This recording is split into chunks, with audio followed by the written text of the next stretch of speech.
Voilà, Benoît Hamon, merci d'être avec nous. Vous souriez pendant mon billet d'humeur, peut-être une réaction? Ah non, je ne saurais pas. Le sujet est très sérieux sur aujourd'hui la stigmatisation de l'islam, et c'est un problème parce qu'on stigmatise une religion, et là où certains ont fait un amalgame délibéré entre l'islamisme, qui peut être un projet politique, et l'islam, qui est une religion qui est pratiquée tranquillement, sereinement, par des centaines de milliers de nos compatriotes, et avec la conséquence que l'on voit dans les esprits, c'est que désormais l'islam est ressenti comme une menace pour nos valeurs et pour l'identité nationale. Il y a des raisons à cela, et les raisons, c'est que au plus haut sommet du pouvoir, on a fait de cette question-là, en gros, de l'idée que l'islam ne serait pas compatible avec les valeurs de la société occidentale et de la société française, on en a fait un cheval de bataille électoral et politique, et Nicolas Sarkozy en reparlera, n'en doutez pas. Et je crois que c'est assez inquiétant, et moi je veux dire à tous ceux qui se sentent aujourd'hui heurtés, blessés par cela, d'abord qu'il y a beaucoup de confusion dans les esprits, il ne faut pas se rejeter les uns les autres, et puis surtout qu'il va falloir travailler une société effectivement beaucoup plus apaisée, et j'espère qu'on pourra, nous à gauche, y contribuer. La campagne électorale risque de porter sur ces sujets, mais aussi sur la fameuse loi des 35 heures qui refait débat, qui décidément est un des totems ou un des tabous de la société française. Et ma première question, Benoît Hamon, est-ce qu'on peut débattre au PS ou est-ce qu'il faut rester dans le droit chemin sous peine d'être excommunié? Mais personne n'excommunie personne, vous le savez bien. Heureusement d'ailleurs, je veux dire, il y en a quelques-uns qui prennent des libertés. C'est un parti où on débat. Sinon, vous imaginez aujourd'hui les libertés prises par Manuel Valls vis-à-vis de ce qui était jusqu'ici la position du Parti socialiste sont très grandes. Donc il n'y a pas de sujet, on débat. La preuve. J'ai l'impression que c'est pas ce qu'il pense. Je voudrais que vous l'écoutiez. Il était ce matin sur BFM TV chez Jean-Jacques Bourdin, et je voudrais que vous écoutiez dans la foulée Malek Bouti, qui était notre invité hier soir. Et Benoît Hamon vous a appelé, non? Non plus, j'aurais souhaité. J'ai trouvé sa réaction à mes propositions concernant le travail, la question des salaires, des 35 heures disproportionnées. On doit défendre le droit à Manuel Valls d'avoir des idées. Oui. C'est ça que je reproche, moi, à la réaction, par exemple, de Benoît Hamon. Bien sûr. La réaction totalitaire, ou quand même les propos qui ont été tenus, c'est de dire que Manuel Valls, c'est un sarkozyste. Donc c'est un ennemi. Un bessonisme, à mon entendu. À un moment qu'il faudrait l'exclure. Hein. C'est d'une débilité totale.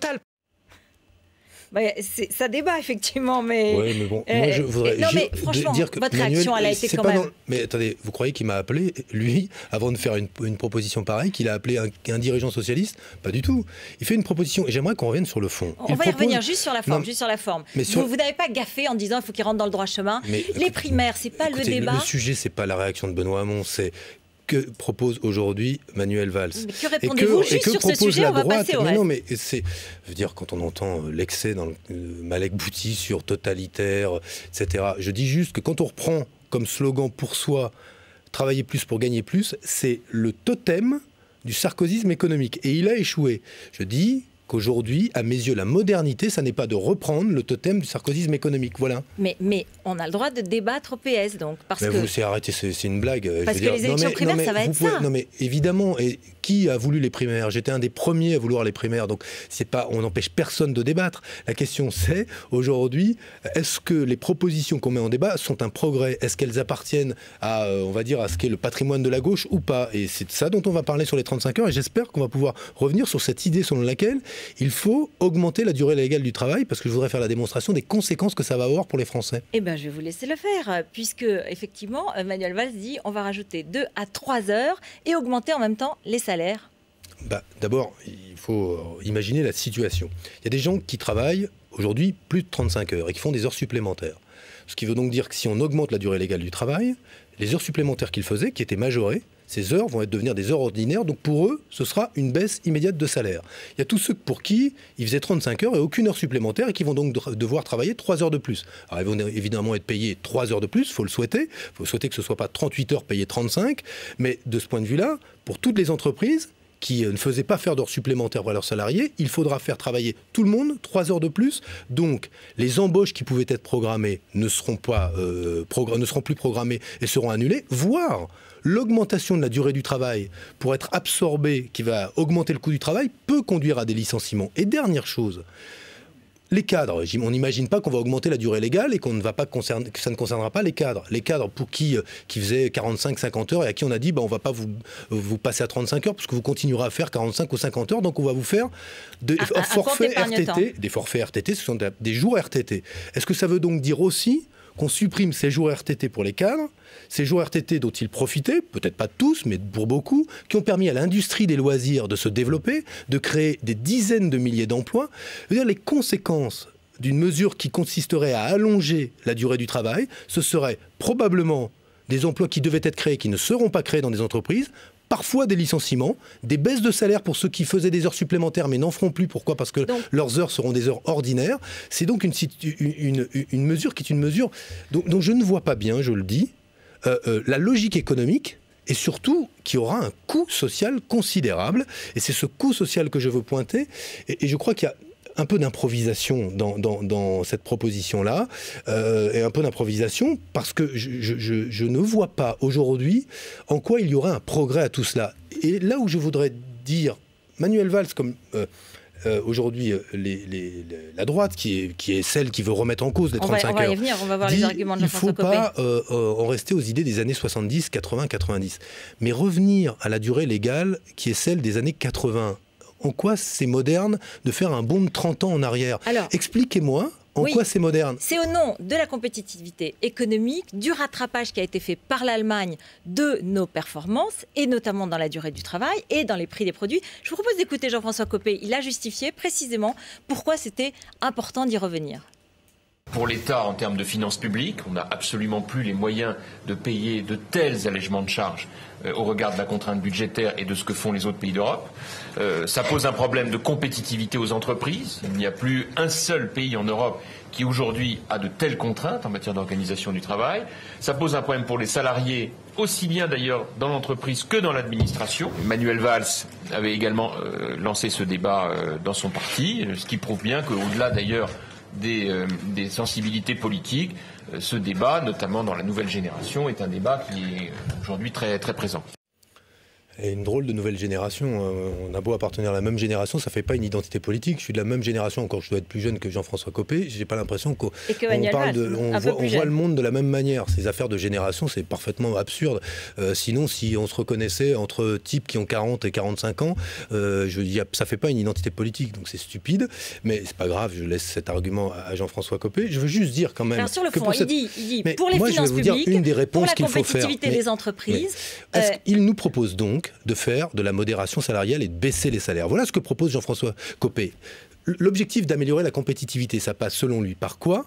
Par baisser le coût du travail. Baisser le coût du travail, comment ? En faisant de la modération salariale, en faisant travailler les gens plus, mais sans les payer plus. Donc, après avoir allongé l'âge de départ à la retraite, on va travailler 2 ans supplémentaires. On va allonger la durée de travail, c'est-à-dire l'intensité du travail. Et ça a comme conséquence quoi ? Dès lors que vous faites travailler plus ceux qui ont déjà un travail, ça a comme conséquence de maintenir encore plus à l'écart ceux qui n'en ont pas du tout. Moi, je suis pour allonger la durée du travail des chômeurs. C'est-à-dire créer des emplois pour ceux qui n'en ont pas. Vous croyez que le partage, la baisse de la durée du temps de travail, ça permet le partage du temps de travail, ça permet vraiment de créer des emplois aujourd'hui. Mais à ce stade, je ne vous propose pas de passer de 35 heures à 32 heures. Nous savons aujourd'hui, contrairement aux fables qui sont celles de la droite, que la réduction du temps de travail, le passage aux 35 heures, a créé entre 350 et 400 000 emplois. À l'époque, voilà, aujourd'hui, on n'est plus du tout dans cette problématique. Mais observez quoi ? On était en temps de croissance, on était dans une autre situation. Aujourd'hui, on est dans une guerre économique. Est-ce qu'il ne faut pas mettre tous les atouts de notre côté ? Oui, mais au nom de la guerre économique, on vient de casser les retraites. Au nom de la guerre économique, on ne remet pas en cause le bouclier fiscal. Au nom de la guerre économique, vous parliez tout à l'heure de tabou. Excusez-moi, la retraite à 60 ans, c'était un tabou. Les 35 heures, c'est un tabou. Quand on dit on va faire un salaire maximum, on vous dit « Ouh là là, faut pas y toucher, sinon nos plus brillants cadres vont quitter la France. » Quand on vous dit on va taxer le capital, on vous dit « Ouh là là, faut surtout pas toucher au capital, sinon les capitaux vont fuir ailleurs. » La gauche a ses tabous, la droite a ses tabous. Non, je ne vous dis pas que ce sont des tabous. Nous considérons que ce sont des conquêtes sociales. Et m'expliquer c'est faire un progrès que de revenir 30, 40 ans ou 50 ans en arrière en matière de droit, allez expliquer cela aux gens qui, eux, vivent les conséquences de ces politiques. Benoît Hamon, quelle est la proposition du PS pour Jean-François Copé est quelqu'un qui vit très bien. pour qui les conséquences de la crise, avant la crise, sa vie, comme la plupart de ceux qu'il croise, ça n'a rien changé. Ça ne changera rien. Qu'est-ce que vous voulez dire par Mais là ? je veux dire juste que je vois des hommes et des femmes qui vivent confortablement et qui parlent de faire et qui exigent de tous les autres qu'ils fassent des sacrifices. Eh bien, je leur dis juste, ça ne peut pas être toujours les mêmes qui payent les sacrifices. Les riches demandent aux moins aisés, c'est ça ? Observez que c'est toujours la même chose, que c'est quand même invraisemblable qu'en période de crise, la réponse, aujourd'hui, ce soit maintenant après la casse des retraites, ce soit la remise en cause de la durée du travail. L'augmentation de la durée légale. Alors Manuel Valls vous dit avec une augmentation des salaires, mais encore heureux que quand vous travaillez plus, les 3 heures de plus, on vous paye ces 3 heures. Mais la droite, elle, qu'est-ce qu'elle propose ? Qu'on augmente la durée légale. Mais est-ce que ce sera 38 heures payées 35 ou pas ? Est-ce qu'il y aura une politique d'augmentation des salaires ou pas ? Tout ça, on ne vous en parle pas. Et j'observe que les syndicats, ils sont défavorables. Absolument. Le débat est ouvert, en effet. Martine Aubry, on ne l'entend pas. La dame des 35 heures, celle qui a porté ce projet. Ne vous inquiétez pas, elle parlera. On a l'impression quand même qu'à certains moments difficiles, elle n'est pas là. Mais écoutez, toute la gauche a répondu et a parlé d'une même voix. Elle, c'est la chef. Quelle belle unanimité. Non mais attendez, quelle belle unanimité. On reproche à la gauche d'être divisée. Vous prenez ce sujet, vous n'avez trouvé aucune voix discordante, à l'exception évidemment, de celle de Manuel Valls. Il faut qu'il parte, il faut qu'il quitte le Parti Socialiste, Manuel Valls. Pourquoi voulez-vous qu'on soit dans des réponses qui soient des réponses sectaires comme celle-là ? Moi, je le connais bien, Manuel Valls. On a milité ensemble dans ce parti depuis des années. Je ne partage absolument pas l'analyse qu'il fait de la crise et les réponses qui sont les siennes aujourd'hui, tant sur les retraites que sur la durée du travail. Maintenant, le débat il a lieu. Il est candidat aux primaires, il développe ses thèses. Je lui dis juste, au nom du Parti Socialiste, comme un homme de gauche, comme la plupart aujourd'hui des dirigeants de gauche, cette solution est une solution qui va produire de la régression sociale et qui, à mes yeux, n'améliorera pas la compétitivité de notre économie puisqu'elle va alourdir le coût du travail et de surcroît avoir des conséquences en termes de chômage qui sont des conséquences extrêmement négatives. Qu'est-ce que vous pensez de la CGT qui ne va pas assister demain aux vœux de Nicolas Sarkozy ? C'est la décision de la CGT. La CGT, comme tous les syndicats, a été méprisée par ce gouvernement. Elle prend cette décision souverainement. Voilà. Vous trouvez qu'elle a raison ? Vous comprenez ? Écoutez, je ne veux pas commenter toutes les décisions des syndicats, de savoir s'ils ont raison ou pas, mais je pense qu'ils ont de solides raisons de considérer qu'ils ont été méprisés. On parlait justement des primaires. Au passage, quand même, entendre Jean-François Copé parler de la loi autoritaire des 35 heures qui a produit de la part, et les syndicats, la CFDT, la CGT vous le disent, des négociations dans des milliers d'entreprises sur le terrain, là où on n'avait jamais négocié, eux qui viennent de passer une réforme sur les retraites de la manière la plus autoritaire qui soit, sans mandat du peuple là-dessus, avec l'opposition de 7 Français sur 10, il y a un moment, je ne vais pas vous dire ce qu'il faut faire pour faire votre boulot, mais il faut juste lui dire que c'est surréaliste de s'entendre dire ça. Quoi. Un mot, Jean-Luc Mélenchon a dit, Valls et DSK, c'est la même eau. Vous le pensez ?